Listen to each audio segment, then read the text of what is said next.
एक जिराफ का बेबी लगभग 6 फीट की हाइट से गिरता है जब पैदा होता है और फिर 30 मिनट के अंदर उठकर चलने लगता है। लेकिन एक ह्यूमन बेबी को लगभग पूरा एक साल लग जाता है सिर्फ कुछ स्टेप्स लेने में। तो आखिर ह्यूमन बेबीज को एवोल्यूशन ने इतना ज़्यादा हेल्पलेस क्यों बना दिया?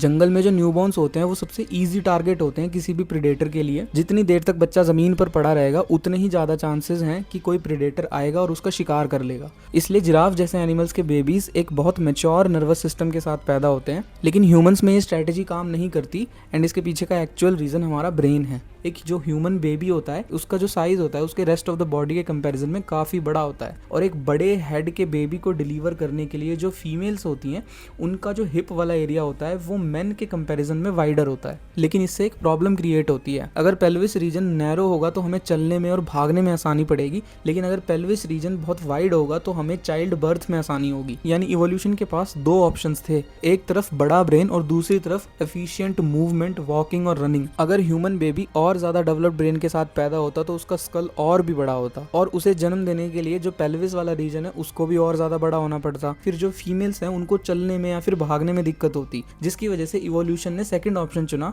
जिसमें जो बेबी का हेड है उसको थोड़ा अंडर डेवलप्ड रखा और जो ह्यूमन बेबी है उसको रिलेटिवली इमेच्योर स्टेट में पैदा किया। इससे ऐसा हो रहा है कि जो माँ है उस पर भी ये वाला प्रेशर नहीं है कि वो कल को किसी प्रेडेटर से बच के भाग नहीं पाएगी, और जो ह्यूमन बेबी है उसका भी सर्वाइवल पॉसिबल है क्योंकि उसको जो नेसेसरी इन्फॉर्मेशन है उसके साथ वो पैदा हो जा रहा है। और शायद इसी वजह से इंसान सिर्फ अपने इंस्टिंक्ट्स पर नहीं, नॉलेज पर भी इवॉल्व हुए हैं।